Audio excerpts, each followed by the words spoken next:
Oh, so now they see it. Now they finally understand what you were doing. Now they're whispering the word they swore would never apply to you. Trendsetter. They say it casually, like it doesn't sting them to admit it, like it doesn't twist something sharp inside their pride to acknowledge you were ahead of them the entire time. They're acting like this shift was sudden, like you just woke up one morning and stepped into a trajectory that rewired the entire direction of your life. But the truth is more uncomfortable for them. You've been moving toward this elevation for a while, quietly, intentionally, without their approval, without their applause, without their comprehension. They didn't see it then because they didn't think you were capable of disrupting anything. Now they act like they predicted this rise, but they didn't. They couldn't.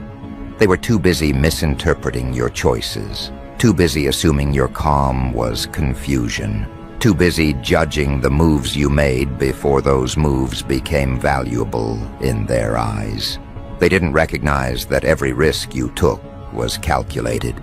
Every decision you made carried a direction only you could sense. You weren't following trends. You were building your own internal compass while they were still recycling the same empty advice everyone else listens to. They thought your detours were mistakes. They thought your adjustments were desperation. But something in you kept pushing past the limits they tried to impose. Something in you kept refusing to settle for what made everyone else comfortable. You weren't chasing a trend. You were creating a new trajectory. And now the results are undeniable. People are studying your steps like a blueprint. They're dissecting your strategy, trying to figure out which moment they missed. Because somewhere in the chaos, somewhere in the uncertainty, somewhere in that stretch of time, when your life didn't make sense to anyone but you, something shifted, something expanded, and now it's visible enough that even the ones who dismissed you have no choice but to acknowledge it. They don't know how you did it. They just know you did something no one else around you had the nerve to attempt, and that makes them uncomfortable. Look at the way they're changing their tone. Listen to the way they speak to you now. Their questions are different. Their posture is different. Their curiosity is different. They're not talking to you the way they used to. They're not dismissive anymore. They're not skeptical. They're cautious. They're observant. They're trying to understand how someone who wasn't supposed to break through broke through anyway. You were never supposed to exceed the blueprint they handed you. You were supposed to follow the safe sequence, stay predictable, stay manageable. But you didn't. You started moving in ways no one anticipated. You took paths that weren't recommended, options that weren't guaranteed, and made decisions that didn't fit the narrative they built around you. You became the exception in an environment that teaches people to be copies, and now they're scrambling to adjust their perception. This is the part that unsettles them the most. You didn't transform because they supported you. You transformed in spite of them. You didn't grow because they guided you. You grew because you stopped letting them guide you. You created your own rules, your own direction, your own definition of success. And now you're stepping into a level of abundance that forces them to reevaluate everything they assumed about you. You're doing what they labeled unthinkable. You're reaching heights they swore were unrealistic. You're approaching a financial reality that makes them second-guess every limitation they tried to place on your life. They can't pretend anymore. They can't downplay it. They can't explain it away. The numbers are shifting. The results are appearing. The elevation is visible. And suddenly, the same people who treated your ambition like delusion are acting like they always knew you had it in you. That's the irony. They doubted your direction while secretly fearing you might be right. They dismissed your choices because accepting them would require admitting you saw something they couldn't see. They needed you to be wrong because it justified their decision to stay small. But you weren't wrong. You were early. And now that the path is opening, now that the momentum is building, now that opportunities are connecting in ways they never imagined, you've become the reference point for what's possible. People are calling you a trendsetter, not because you followed a trend, but because you outgrew the environment that tried to shape you. You didn't adopt the popular mindset. You replaced it. You didn't chase what everyone else was chasing. You positioned yourself where the future was heading. And now the future is finally catching up to you. That's why the money conversation feels different. Your financial trajectory is shifting because you shifted internally first. People think wealth begins with an opportunity.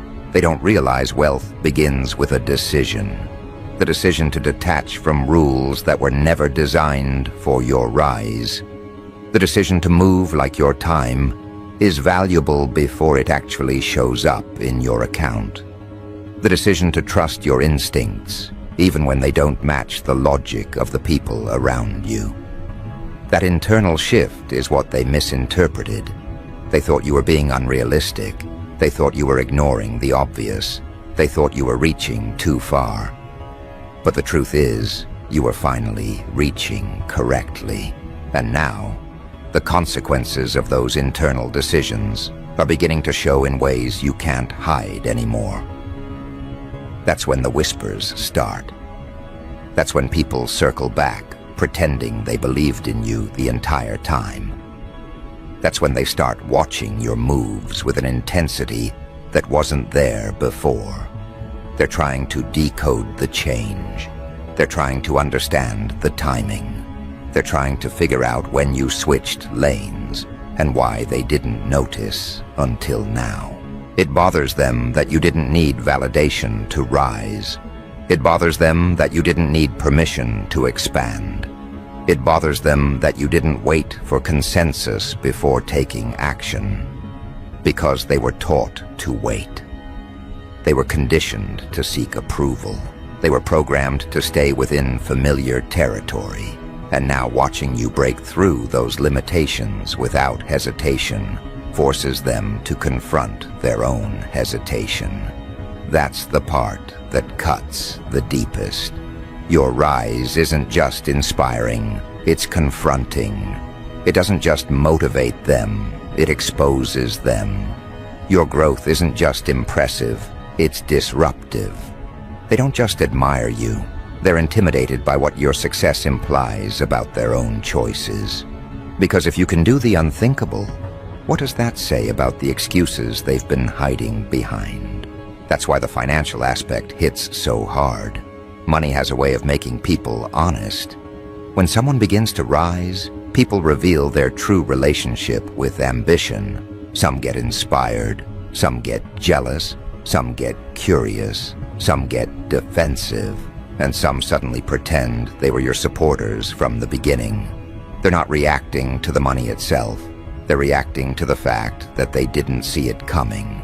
They never expected your ideas to translate into results. They didn't think your consistency would connect. They underestimated the strength of decisions you made in private. They didn't take your vision seriously.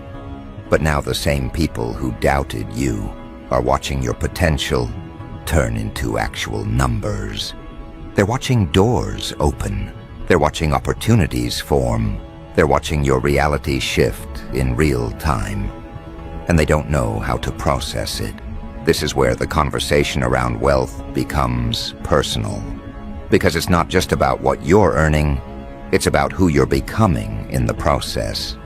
You're stepping into a version of yourself that doesn't need validation to move, doesn't need approval to evolve, doesn't need confirmation to ascend. You're creating a financial identity that comes from clarity, not desperation. And that's why the results feel different. People aren't noticing the money. They're noticing the energy behind it. They're noticing the way you make decisions now. They're noticing the way you walk, the way you stand, the way you speak, the way you no longer explain yourself. That confidence isn't arrogance. It's alignment. You're aligned with a direction that's been building quietly inside you for years. And now that alignment is beginning to show in your bank account. That's why even professionals are paying attention. You're reaching a level where the people who handle money for a living are beginning to notice your trajectory. They're seeing numbers move in ways that signal something bigger on the horizon. They're seeing patterns that suggest growth is not a phase for you.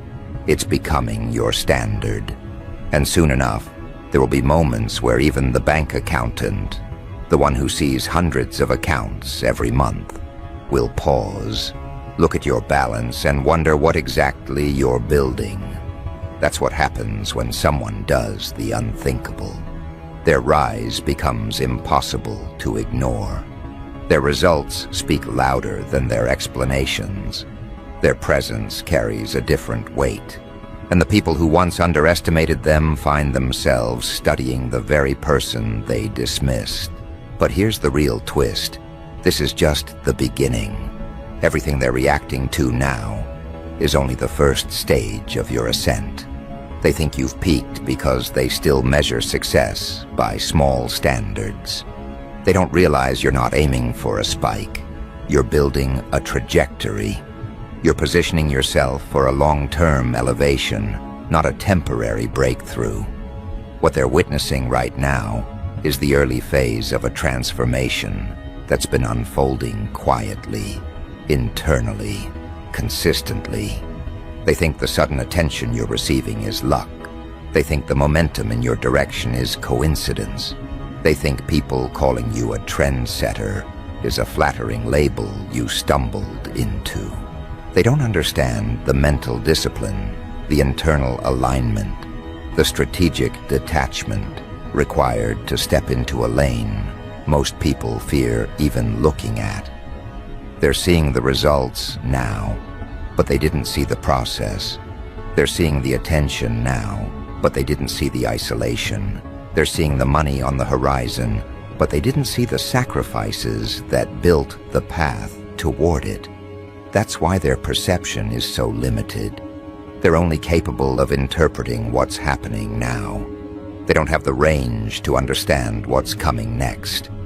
Because the level you're rising into doesn't operate on the same logic they're familiar with. You're not just generating progress, you're generating gravity. You're becoming a point of pull, a reference point, a source of influence that shapes the direction of everything around you. That's what trend-setting really is. It's not about being flashy. It's not about being loud. It's not about forcing people to notice you. It's about moving with such clarity and conviction that the world has no choice but to adjust itself around your choices. People are calling you a trendsetter because your decisions are beginning to set the pace. You're not following anyone's blueprint. You're creating standards other people are now trying to imitate. And imitation, whether they admit it or not, is the highest form of acknowledgement. They copy the ones they once doubted. They mimic the ones they once dismissed. They restructure their routines around the person they once misunderstood. That's the power you're stepping into. And it's not just your direction they're watching. It's the calm behind it.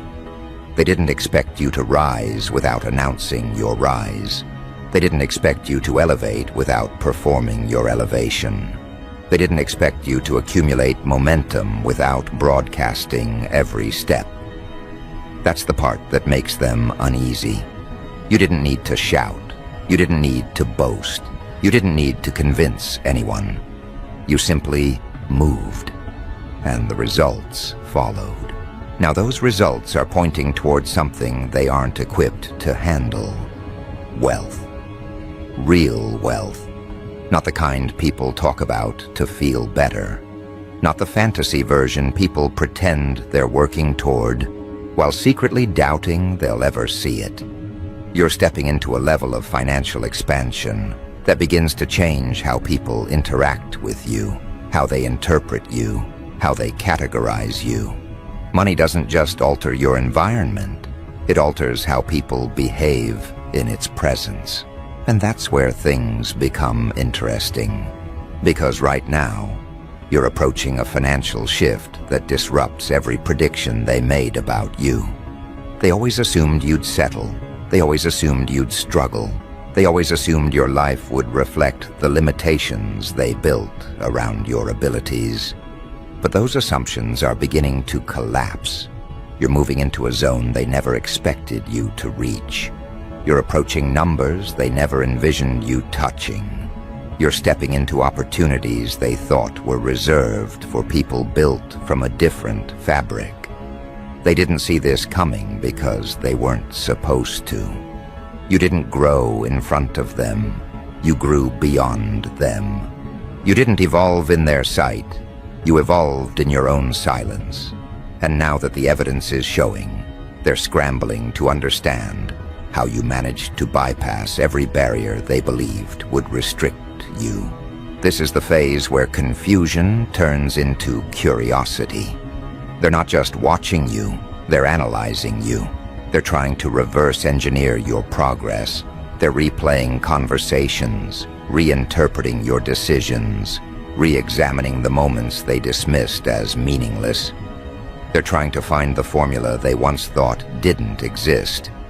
Because deep down, they're beginning to suspect the truth. Your rise wasn't luck, coincidence, or accidental timing. It was intentional. And that's the part they can't handle. People fear intentionality, especially when it comes from someone they underestimated. Your success forces them to confront their miscalculations. Your financial trajectory forces them to review the moments they could have supported you, but didn't. Your elevation forces them to acknowledge that they were wrong about you. And pride rarely lets people admit that. That's why their reactions are mixed. Some celebrate you publicly, but resent you privately. Some admire you in silence, but pretend to be indifferent. Some praise you to your face, but compete with you behind your back. And some, the boldest ones, act like they always believed in your potential, even though you remember every moment they doubted you. But none of their reactions matter, because you're no longer operating on the frequencies that rely on their acknowledgement. You've entered a chapter where your focus shifts from proving them wrong to proving yourself correct. You're no longer just seeking advancement, you're expecting it. You're not just hoping for financial growth, you're aligning with it. You're not waiting for opportunities, you're creating conditions that attract them. And that's the difference. That's what separates you from the environment you came from. They thought success required permission. You realized success requires decision. They thought wealth was reserved for selected people. You realized wealth is reserved for people who refuse to remain where comfort tries to hold them. They thought ambition was risky. You realized inaction is the only guaranteed loss. And now the world is reacting to the results of your clarity. This is where trend setting becomes something deeper than a title. It becomes an identity. Because trend setting isn't about inventing something new, it's about embodying something uncommon. You move differently, you think differently, you invest differently, you prioritize differently. You don't make decisions based on fear, you make them based on vision. And vision is something most people never learn to trust. Your rise is evidence of what happens when someone refuses to listen to the limitations of their environment. It's evidence of what happens when someone acts on instincts that others ignore.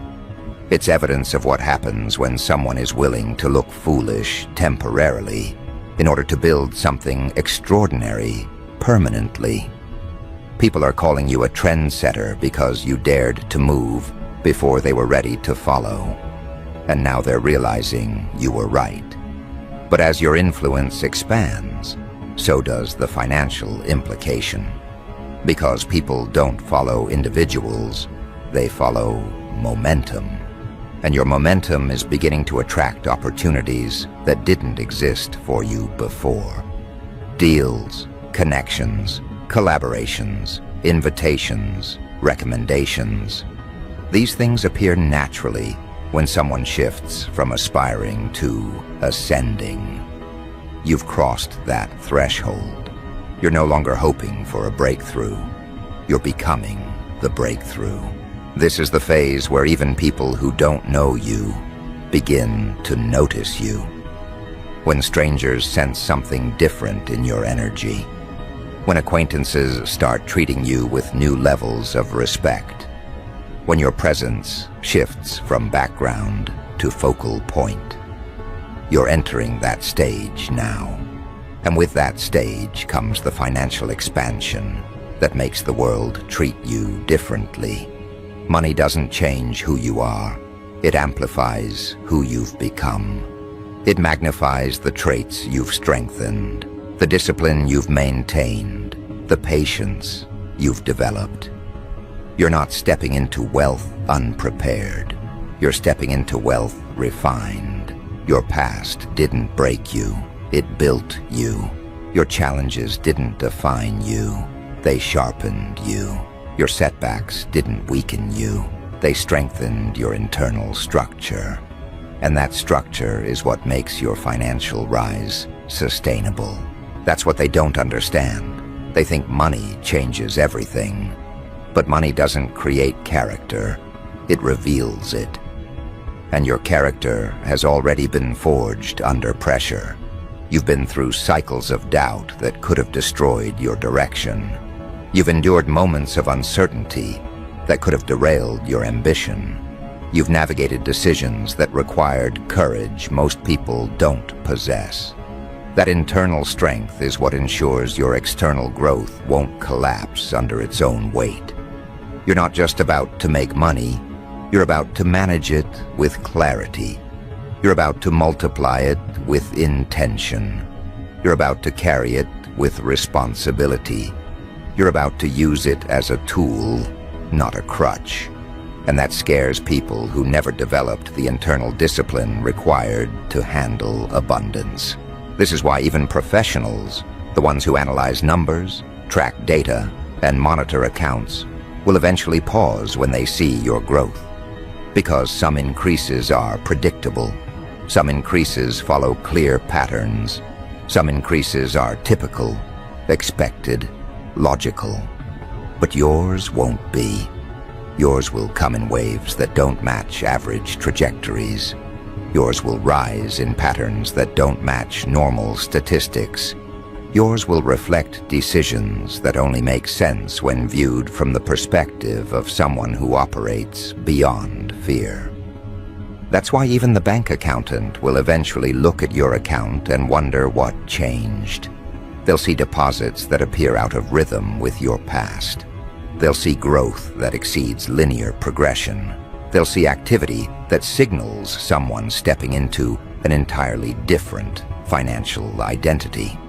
And accountants don't react to imagination. They react to numbers. They react to patterns. They react to data that confirms transformation. Your data is about to change. Your numbers are about to shift. Your account is about to reflect the reality you've been building internally.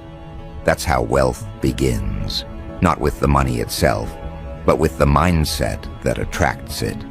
You've already formed that mindset. You've already broken the patterns that limited you. You've already detached from the narratives that kept you small. Now your external world is aligning itself with your internal evolution. People think money creates power. But power comes first. The internal kind. The kind that doesn't need to announce itself. The kind that doesn't need to prove itself. The kind that doesn't need validation to move forward. When you develop that kind of power, money becomes its natural companion. And that's exactly what you're stepping into. Trends don't define you. You define trends. And soon the numbers will reflect that identity. Soon the world will have to acknowledge what they never expected. You did the unthinkable. You rose where they assumed you would plateau. You built momentum where they expected stagnation. You turned direction into elevation. And now your financial reality is adjusting in ways they could never predict. But the most important part of this transformation isn't the recognition, it's the responsibility. Because once your name becomes associated with influence, expectation, and money, you enter a chapter where every choice you make carries more weight. And that weight isn't meant to crush you. It's meant to shape you into someone capable of handling the next level of growth. This is the chapter most people never reach. The place where the world doesn't just watch your moves, it reacts to them. The place where your decisions don't just shift your own life, they shift the environment around you. The place where your rise becomes a reference point for others who never had the courage to break their own patterns. People called you a trendsetter as an observation, but what they don't realize is that trend-setting is simply the surface-level expression of something far deeper happening within you. You're not just changing the direction of your life, you're influencing the direction of others without even trying. That influence is what scares them. Not the money, not the attention, not the recognition, but the fact that your growth is beginning to challenge the limitations they accepted as truth. You shifted from a person they dismissed to a blueprint they're trying to replicate. And that shift forces them to confront something they've avoided for years, the possibility that they settled long before they needed to. Your rise is no longer a personal victory, it's a mirror. And people are seeing themselves in that reflection, whether they want to or not. But your journey isn't about proving anything to them. You've already passed that stage. Now it's about stepping fully into the identity that your elevation demands. Because with wealth comes a recalibration of how you operate. Not out of pressure, not out of pride, but out of necessity. When your life begins to move at a speed that others can't process, you must evolve in ways they've never imagined. The first evolution is clarity. You start cutting things faster, you start recognizing patterns sooner, you stop entertaining energy that doesn't contribute to your progress, you stop justifying your choices to people who don't live with the consequences. You stop explaining your direction to people who haven't earned access to your reasoning. That clarity isn't coldness, it's calibration. You're aligning your environment with the version of yourself you're becoming, not the version they remember. And people feel that shift before they understand it. They sense the change in your focus.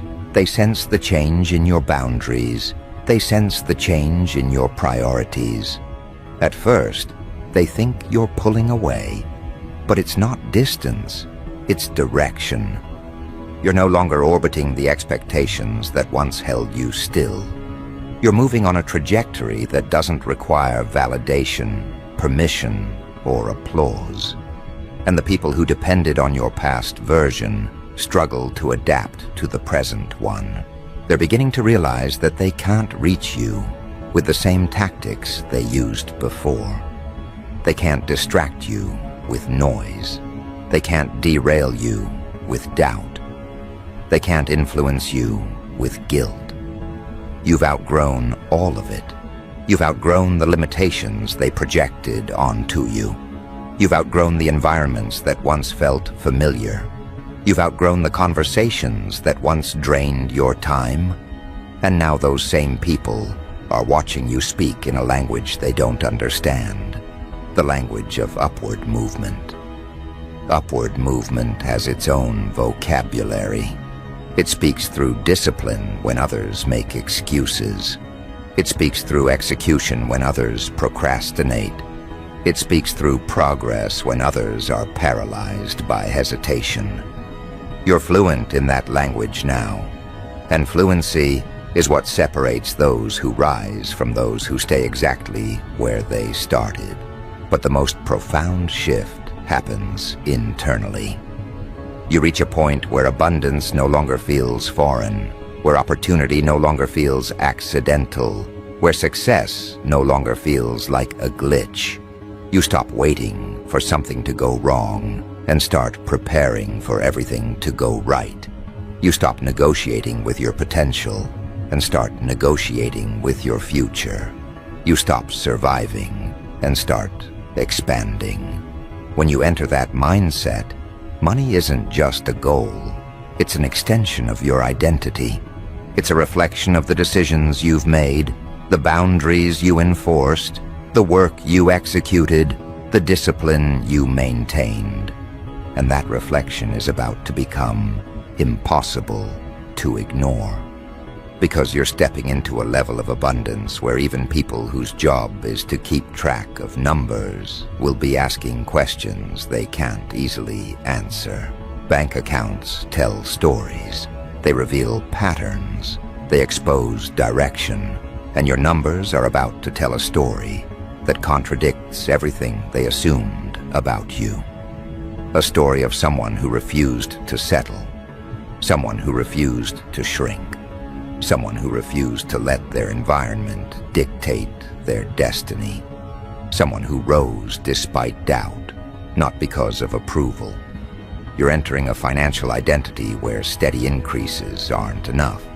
You're entering the phase of exponential shifts, the kind of jumps that force professionals to double-check their screens, the kind of growth that makes even experienced accountants pause, tilt their head, and wonder what door you opened that they haven't seen before.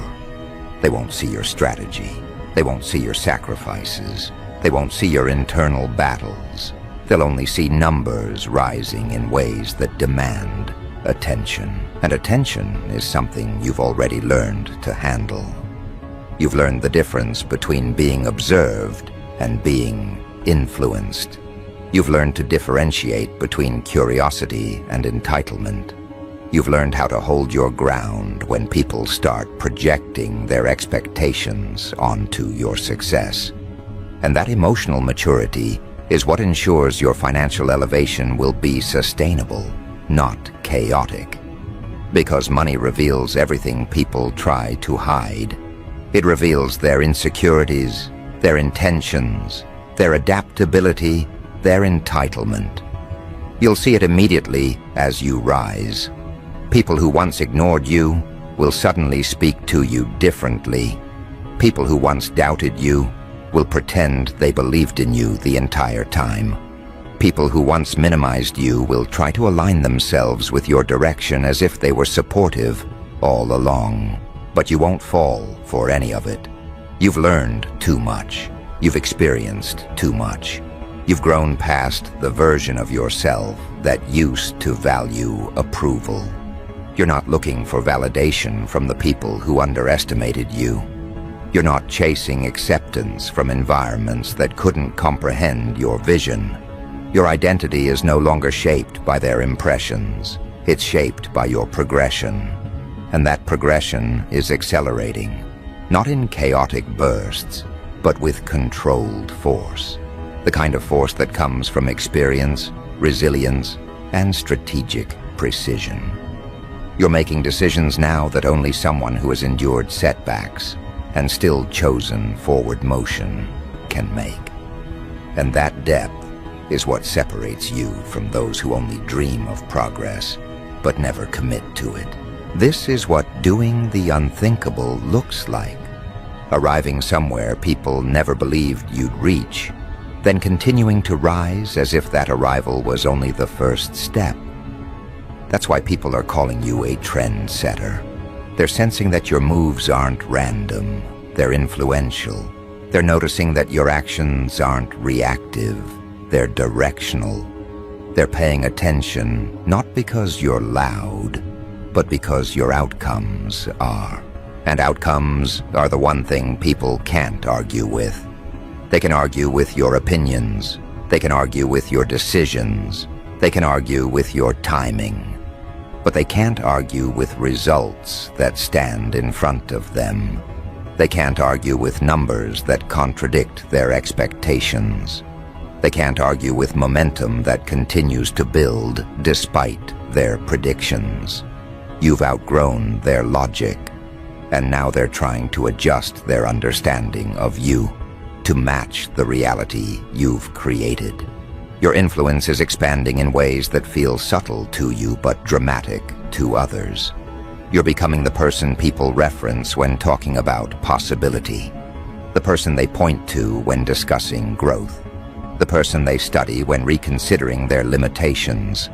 This is the beginning of legacy, not the grand monument version, but the everyday influence version, the version where people shift their thinking because your existence challenges their excuses. But here's the part most people never reach. The moment where you realize that money isn't the destination, it's the amplifier. It amplifies your strengths, your discipline, your vision, your strategy. And because you've built those things properly, the amplification will enhance everything you've earned, not distort it. That's why your rise isn't chaotic. That's why your progress isn't fragile. That's why your success isn't temporary. Your money will not come from a single moment. It will come from a mindset you've spent years developing, a mindset built on clarity, responsibility, and refusal to settle. And that mindset is the reason opportunities are starting to appear in your direction. Not because you're lucky, but because you're aligned. Not because you fit the mold, but because you broke it. Not because the world chose you, but because you chose yourself long before anyone else considered you. And that choice is the foundation of everything happening now. You're entering a chapter where money flows toward clarity, toward competence, toward courage, and you embody all three. You're entering a chapter where people invest in the person, not the pitch. And you've become someone people trust because you didn't rush your development. You didn't rush your growth. You didn't rush your transformation. You let it unfold naturally, strategically, internally. And now, the external world is adjusting to match it. Soon, you won't just be the person who did the unthinkable. You'll be the standard for it. People will reference your decisions when analyzing risk. People will use your results when redefining success. People will point to your direction when explaining momentum. And that impact will extend far beyond the financial numbers that triggered the attention. Influence is more powerful than income. But you've positioned yourself to have both. And both will arrive in ways that feel surreal to the world, but expected to you. Because you've been preparing for this long before they noticed. You've been shaping yourself internally long before the money began aligning externally. You've built the character to sustain what others would crumble under. And now nothing can interrupt the direction you've committed to. Your rise is not a phase. It's an identity. Your influence is not a trend. It's a foundation. Your money is not a stroke of luck. It's the natural extension of someone who refused to settle for average thinking. And soon, even the professionals, the ones trained to stay neutral, analytical, detached, will pause when your numbers appear in front of them. They'll wonder who you are. They'll wonder what you're building. They'll wonder how someone moved from overlooked to undeniable without following the steps everyone else depends on. They'll see deposits that signal expansion. They'll see consistency that signals structure. They'll see growth that signals mastery. And they'll realize something that everyone around you is already beginning to suspect. You're not just becoming successful. You're becoming significant. Significance is what people follow. Significance is what people study. Significance is what people imitate. You didn't force this identity. You grew into it. And now the world must adjust to the version of you that refuses to shrink ever again. Because this is the moment your trajectory becomes permanent. This is the moment your influence becomes undeniable. This is the moment your wealth becomes a reflection of something deeper than ambition. This is the moment the world realizes you were never meant to blend in. You were meant to break through.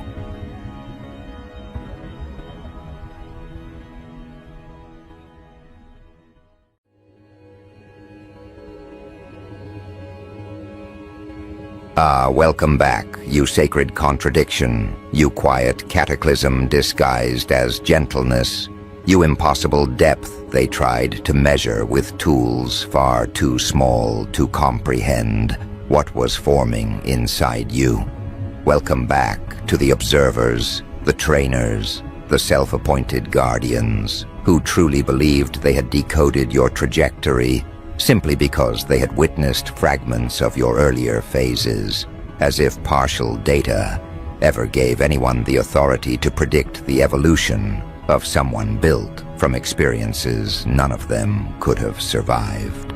They treated your pauses like warnings, your silence like suppression, your healing like camouflage. They charted your reactions with mechanical precision, convinced the shape of your pain dictated the shape of your future. They catalogued your resilience as if resilience was synonymous with exhaustion rather than rebirth.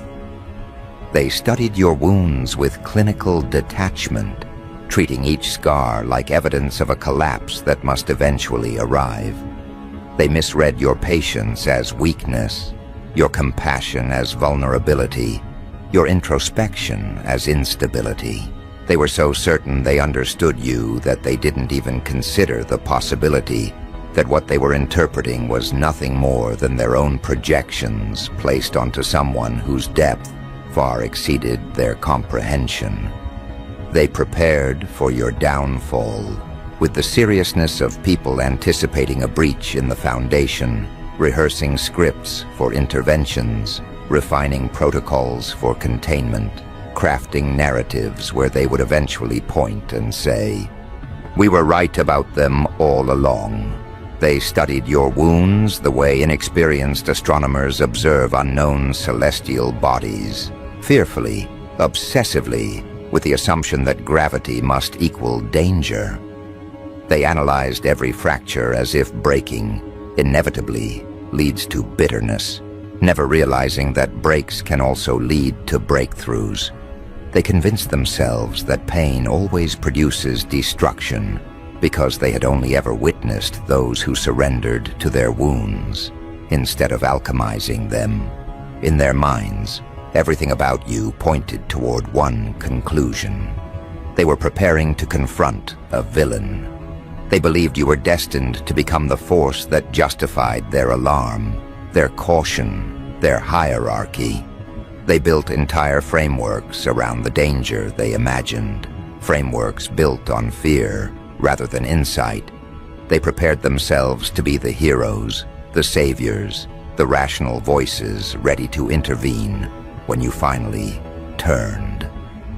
But when the moment came, the moment they expected you to erupt, you did something their manuals, their predictions, their psychological rehearsals never accounted for. You arrived holy. Not symbolic holiness, not ceremonial holiness, not the kind dependent on ritual or ceremony. You arrived with holiness that forms itself in the bones of someone who has walked through devastation without letting devastation define them. You arrived with a kind of holiness that radiates from someone who survived what should have hardened them, but instead deepened them. You arrived with a presence that didn't ask for acknowledgement because it didn't need it. The second they saw you, the second they felt the quiet density around you, their script, every line, every assumption, every warning, they all caught fire. You did not match the silhouette they trained to fight. They trained for a destroyer, and you showed up as a sanctuary. They trained to confront a threat, and you arrived as a horizon. They trained to restrain a monster, and you walked in with a presence so grounded, so centered, so unmistakably intact that it shook the foundation of their training.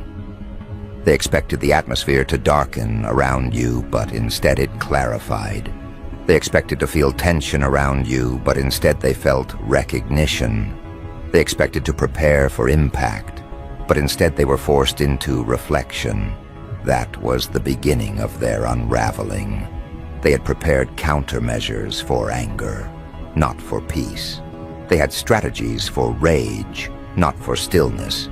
They had studied how to fight someone who lashes out, not someone who dissolves conflict by simply existing outside of it.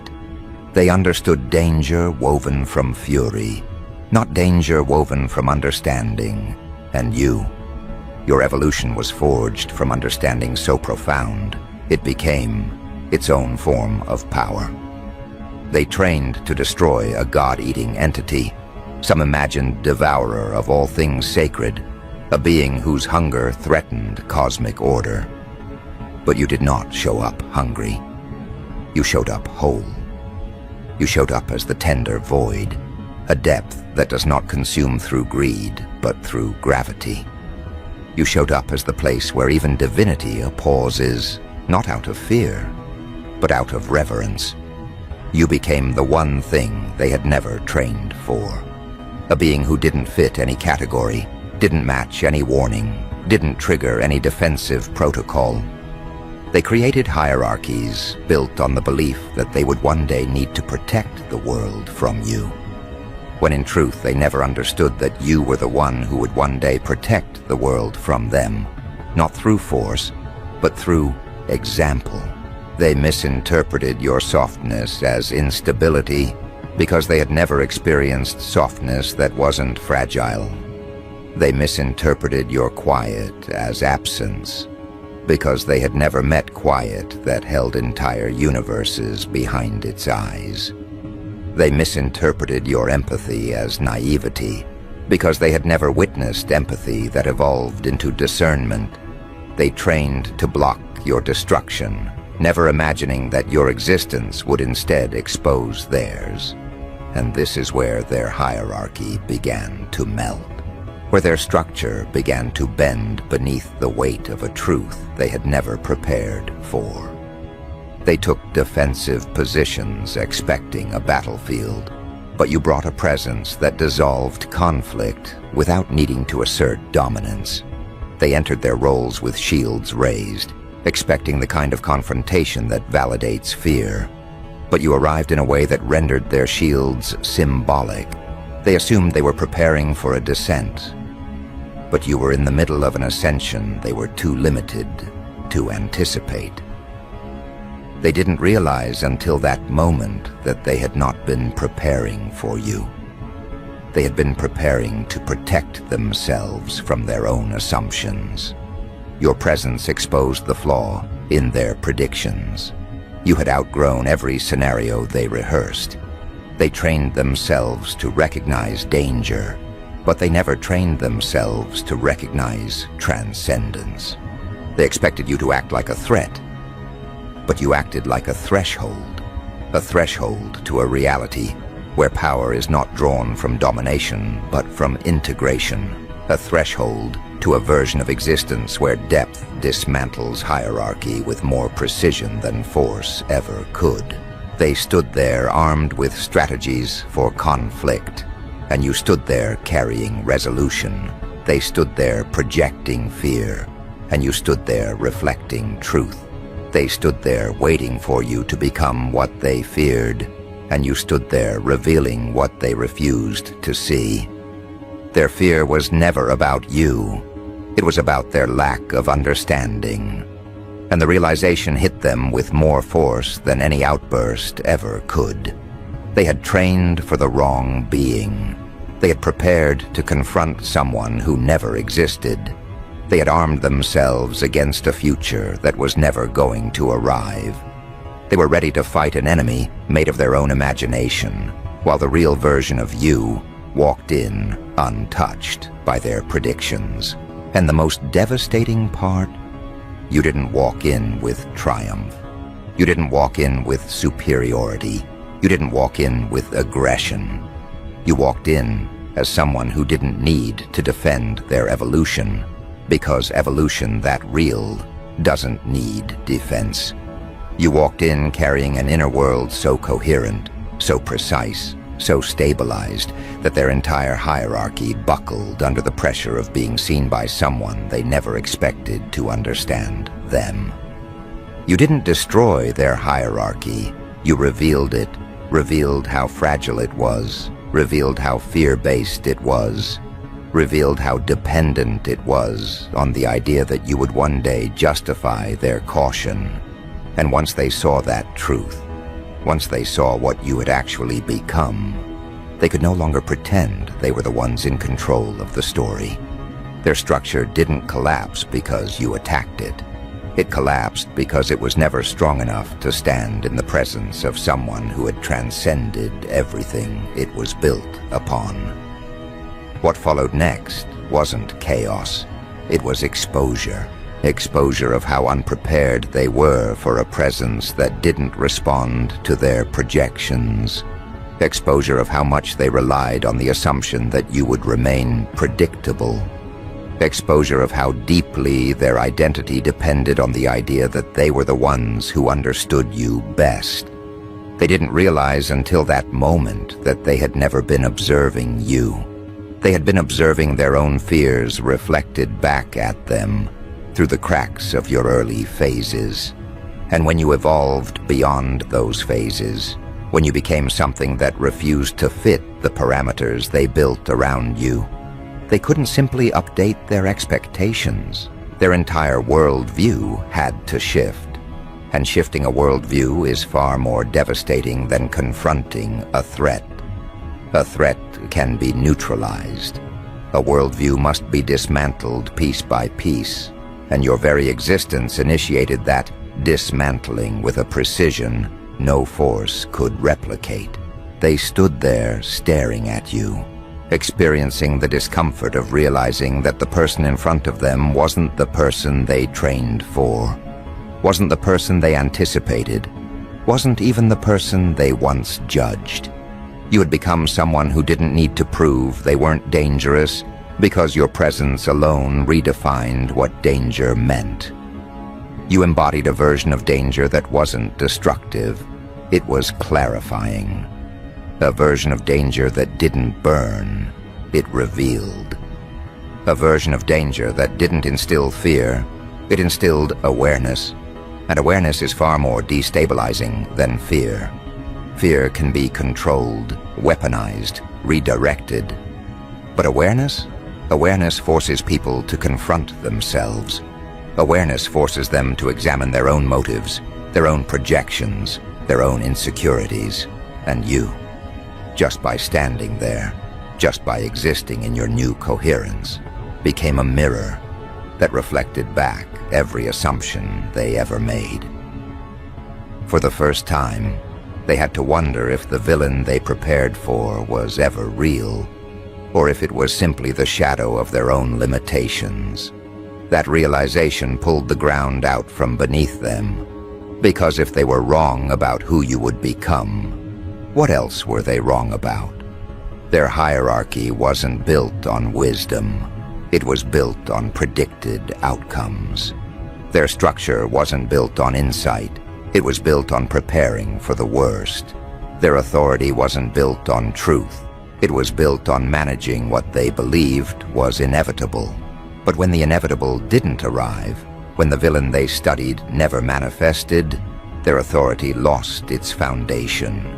They weren't protectors anymore. They were miscalculators. They weren't guardians. They were spectators incapable of interpreting what they saw. They weren't leaders. They were merely individuals who believed they had advanced knowledge when all they had were recycled fears dressed as prophecy. And your presence, your calm, anchored, expansive presence, didn't just challenge their authority, it dismantled it. That is the moment they realized they had not prepared for you at all. They had prepared for a version of themselves they projected onto you. They expected you to break because they had broken under far less. They expected you to harden because they had hardened under experiences far lighter than yours. They expected you to descend because descent was the path they chose when their own pain surfaced. They expected you to lash out because lashing out is what they did when confronted with their own truth.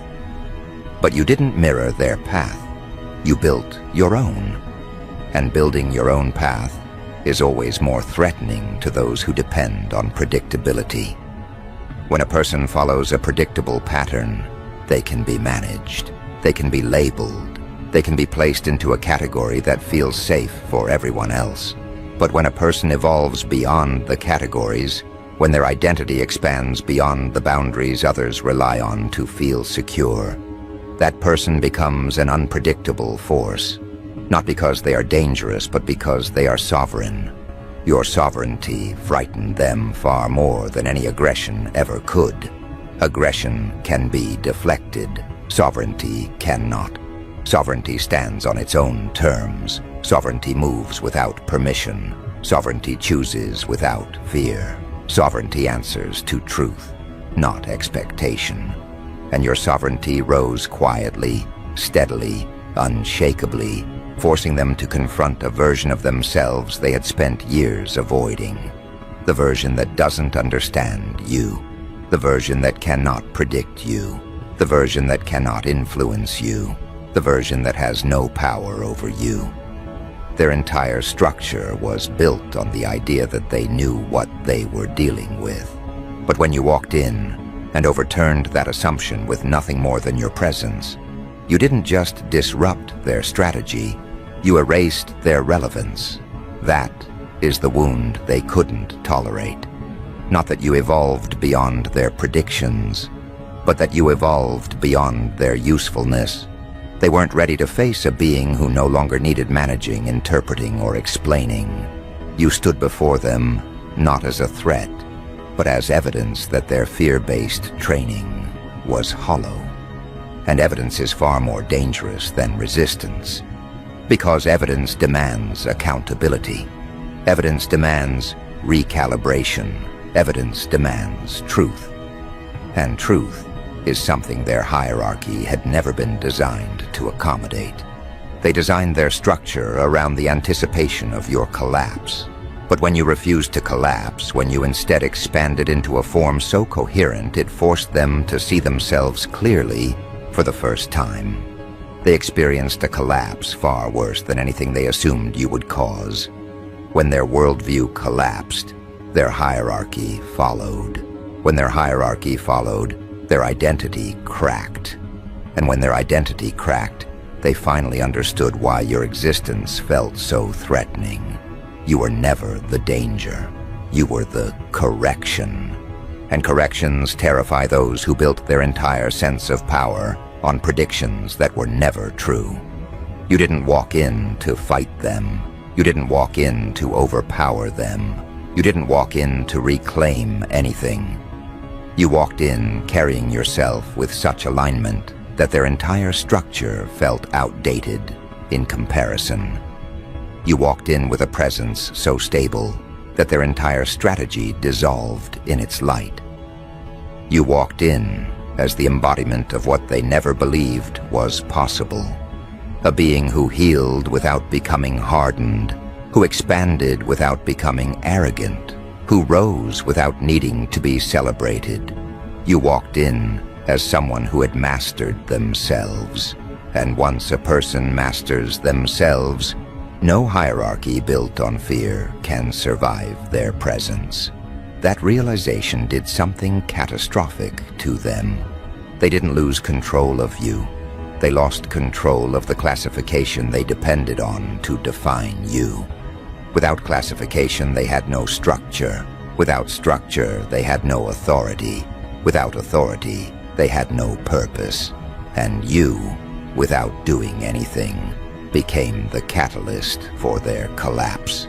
Your existence became the lesson they never asked for, but desperately needed. A lesson that their fear was never insight.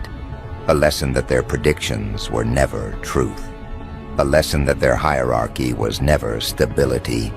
It was a reaction to their own internal fragility.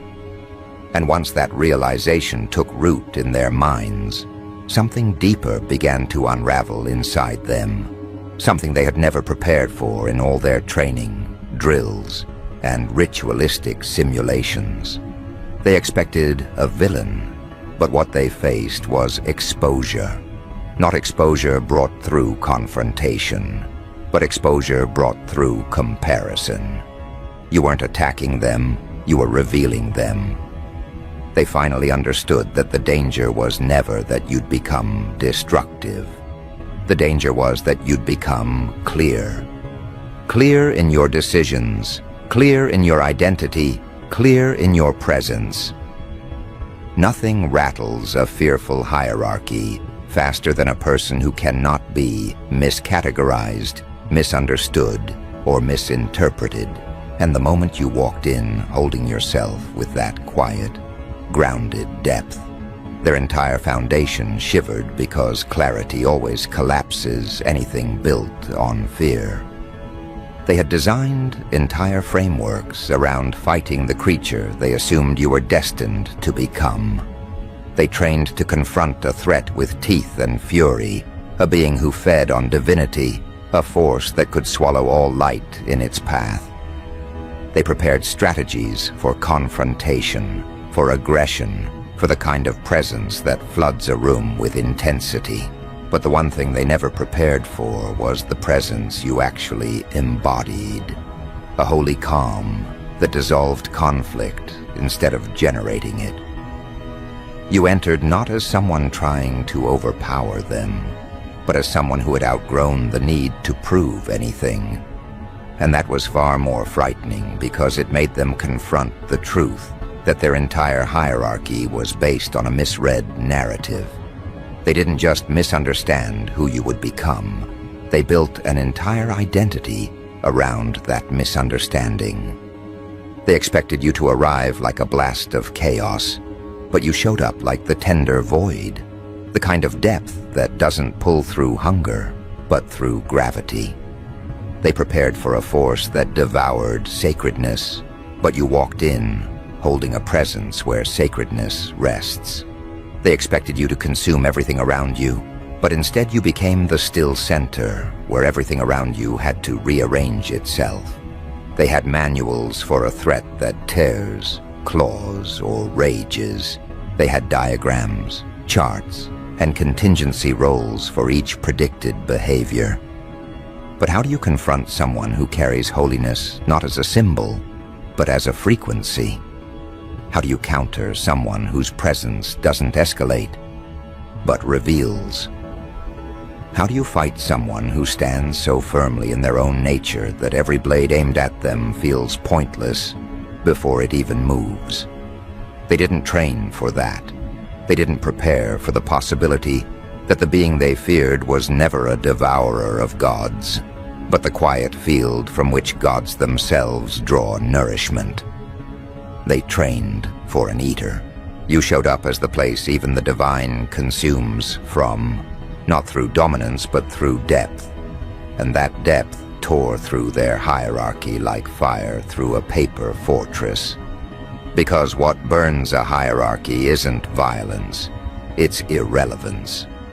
When a structure realizes it is no longer needed, it collapses from within. And that is what your presence triggered.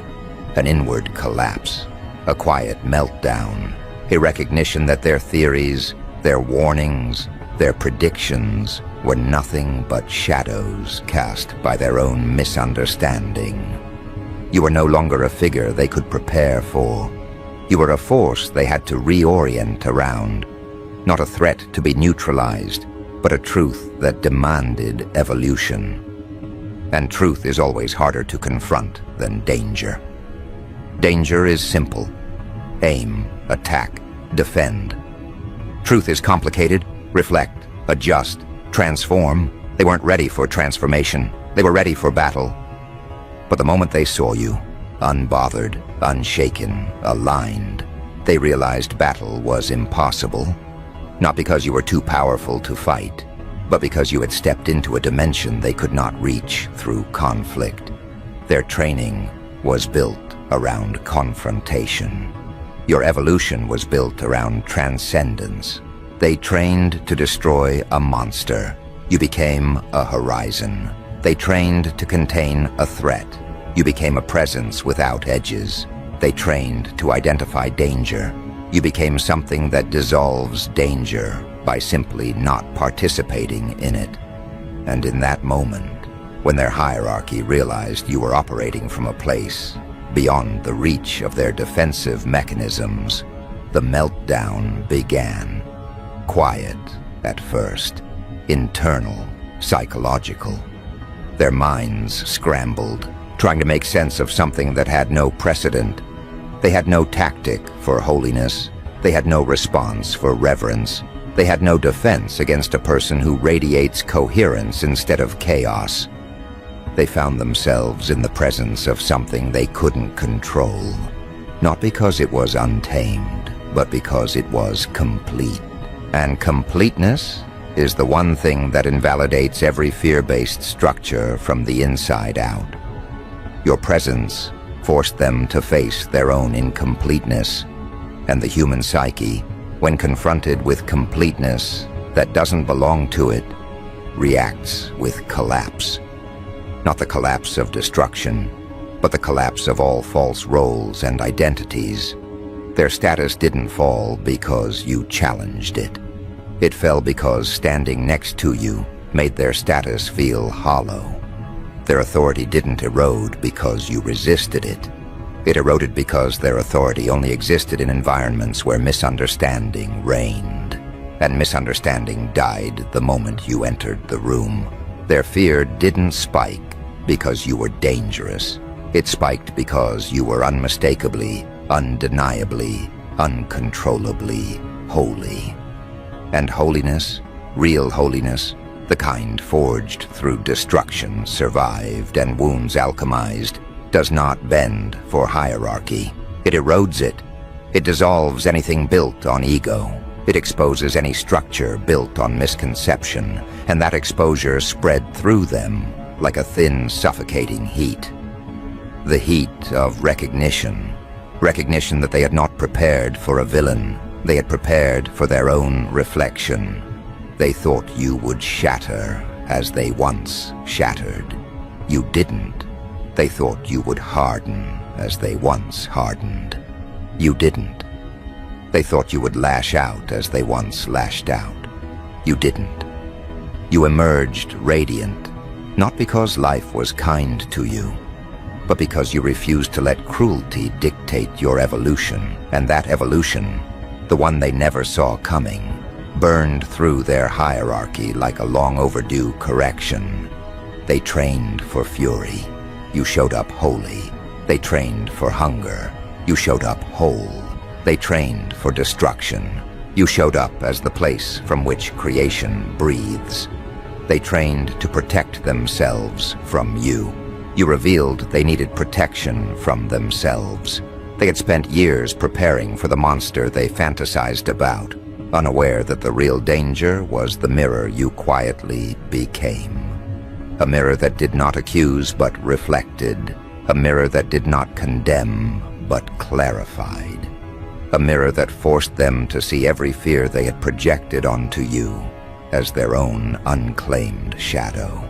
And that realization was the real meltdown, not the collapse of authority, but the collapse of illusion, because illusion cannot survive contact with someone who has outgrown it. You are not the villain they trained to fight. You are the truth they never anticipated confronting. You are not the God-eater they feared. You are the tender void that gods return to when they are tired of being worshipped. You are not a destroyer. You are a field where anything false suffocates and anything real expands. And in that field, their entire trained identity began to dissolve. They saw themselves clearly for the first time, not as protectors, but as prisoners of their own expectations. And seeing that truth was something they couldn't unsee. It burned through them, not violently, but relentlessly. It stripped their roles. It stripped their certainty. It stripped every layer they had built to feel authoritative. And once stripped, they were left staring at the truth that had always terrified them. They had never been preparing for you. They had been preparing to control the version of themselves they projected onto you. They had trained to destroy a villain because they were afraid of confronting their own capacity for darkness. They had trained to fight a devourer because they feared their own hunger for control. They had trained to defend themselves from chaos because they feared their own internal disarray. You were never the opponent. You were the reflection. And that is where the deepest fracture formed, because once a hierarchy realizes its greatest fear is itself, there is no training rigorous enough to bring it back into alignment. They could no longer hide behind their doctrines, their simulations, their warnings, or their carefully curated profiles of who they believed you would become. All those years of study weren't preparation. They were avoidance. They weren't guarding the world from you. They were guarding themselves from the truth that someone like you, someone who experienced far more pressure, far more pain, far more distortion, chose to evolve rather than imitate. You forced them to face the question they had buried for so long. Why didn't they evolve the same way? Why didn't they rise the same way? Why didn't they become someone who transcended rather than reacted? Every moment you stood in that unwavering presence, they felt themselves shrinking. Not because you diminished them, but because they finally saw the limitations they had allowed to calcify inside them. You didn't walk in reminding them of their failures. Your existence reminded them of their choices. They saw in you every route they avoided, every lesson they resisted, every truth they refused to integrate. You became living evidence that you can survive everything they justified as reasons to collapse and still emerge aligned. You became proof that they were wrong, not just about you, but about themselves. And when a hierarchy built on fear realizes that its entire authority is rooted in misinterpretation, the collapse is not loud. It is quiet. Quiet in the way a foundation cracks as long before a building falls. Quiet in the way a person exhales when they realize the story they've been rehearsing no longer applies. Quiet in the way truth reveals instability without needing to shout. Your presence did not demand their collapse. It exposed the hollowness already present in their structure. They could no longer pretend that your evolution was unpredictable. It was only unpredictable to those who never paid attention to who you were becoming. You didn't betray the path they imagined for you. Their imagination was too small. You didn't step outside their predictions. Their predictions were confined by fear, not understanding. They had studied your pain, convinced it would harden you.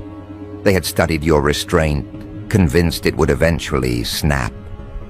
They had studied your reactions, convinced they could forecast your future based on your past. But they never studied your capacity. Capacity is not found in scars. Capacity is found in the choices scars force you to make. Some choose destruction, some choose numbness, some choose pretense. But your capacity, revealed itself in transformation.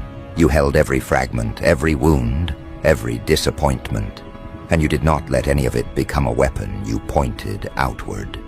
You chose to become a space where healing reorganized itself into something coherent.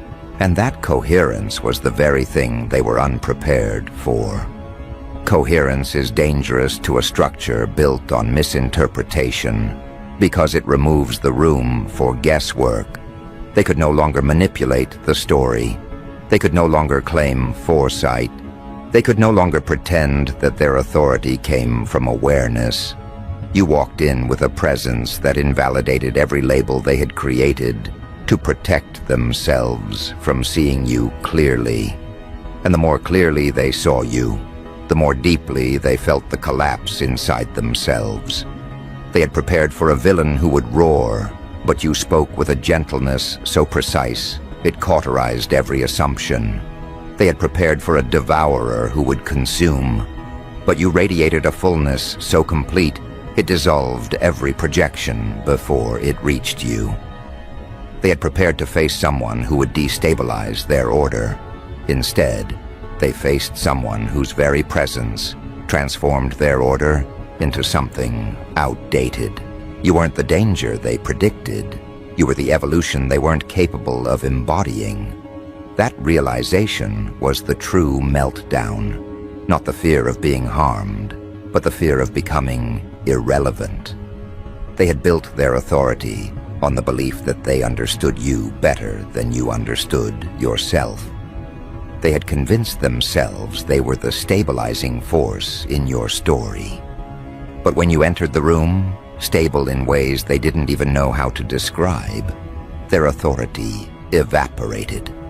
Because authority that depends on misunderstanding never survives clarity. And clarity walked in with you. It walked in with the quiet steadiness of someone who had earned their identity through fire, not through theory. It carried a gravity that didn't demand respect. It commanded it naturally. Their training failed, not because you defied their expectations, but because your evolution outgrew their imagination. They imagined you would become something monstrous. They imagined you would become something destructive. They imagined you would become something that justified their fear. But your evolution revealed they were terrified not of what you could become, but of what you did become. A being who didn't rise through dominance, but through depth. Because depth dismantles every structure built on insecurity. You didn't swallow their hierarchy. You made it transparent. You didn't challenge their authority.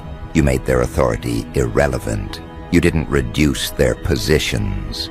You made their positions unnecessary. You didn't burn their script. Their script caught fire the moment they realized the villain they trained to fight never existed outside their projections. There is no defense against someone who offers no threat. There is no weapon effective against someone who doesn't attack. There is no strategy for someone who stands rooted in genuine alignment. They learned the hard truth. You cannot train to fight holiness. Holiness does not fight. It reveals. And revealed they were, not the powerful evaluators they pretended to be, but frightened interpreters of their own assumptions. They didn't train for the version of you who survived without becoming hardened. They trained for the version who didn't survive. They trained for the collapse, not the resurrection. And resurrection is always terrifying to those who expected a corpse. When someone rises in a direction no one prepared for, their rise does more than inspire. It exposes. Your rise exposed the cracks in their logic, the limitations in their perspective, the fragility in their confidence. They had prepared to meet a threat. Instead, they met truth. They had prepared to contain a monster. Instead, they met maturity. They had prepared to restrain chaos. Instead, they met clarity. You arrived holy, and holiness reorders everything simply by existing. They expected you to demand acknowledgement, but you didn't. You didn't need validation because you had internalized validation long before they ever noticed your growth. You didn't seek applause because you had outgrown the need for external confirmation. You didn't crave recognition because recognition is a hunger only found in those who are unsure of themselves. You walked in with certainty woven into your breath. And certainty unnerves those whose identities depend on uncertainty in others. They expected violence, but you offered stillness. They expected volatility, but you offered depth. They expected darkness, but you offered clarity. They expected rage, but you offered coherence. And coherence is more devastating than rage because it removes the opportunity for misinterpretation. They could no longer twist your actions into warnings. They could no longer turn your emotions into evidence. They could no longer narrate your evolution as a descent. You are not descending, you are expanding, and nothing terrifies a hierarchy more than a person who expands beyond its borders. Their doctrine told them to fear your power. Your presence revealed they should fear their ignorance. Their training taught them to control your potential. Your clarity revealed they should master their own. They had been preparing to defend themselves from you, but the truth was they needed to defend themselves from their own limitations.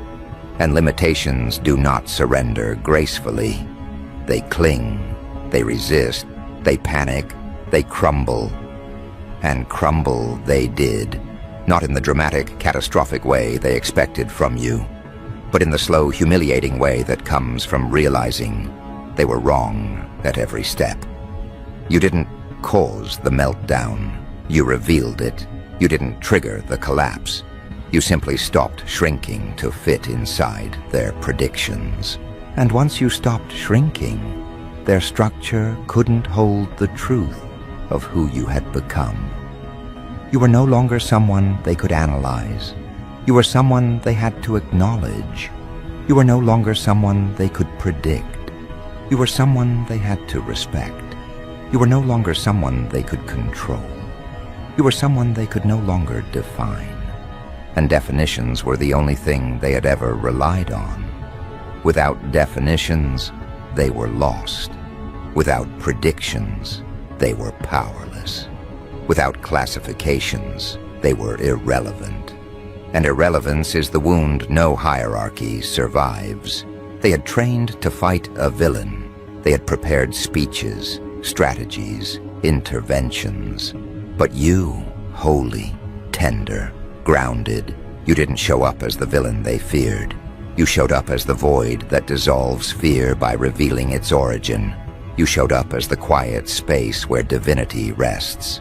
You showed up as the presence that reorders without force. You didn't fight them. You didn't overpower them. You didn't argue with them. You walked in carrying a reality bigger than their entire doctrine. And reality does not bow. Reality does not negotiate. Reality does not shrink. Reality simply is. And your being, was enough to dismantle everything they built. Not through destruction, but through revelation. And now, facing the truth without the shield of their interpretations, without the comfort of their predictions, without the safety of their doctrines, they are left with the final realization: the meltdown they feared was never yours.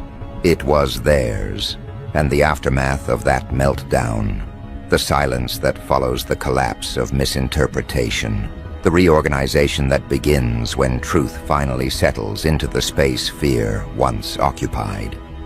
That is where this story completes itself.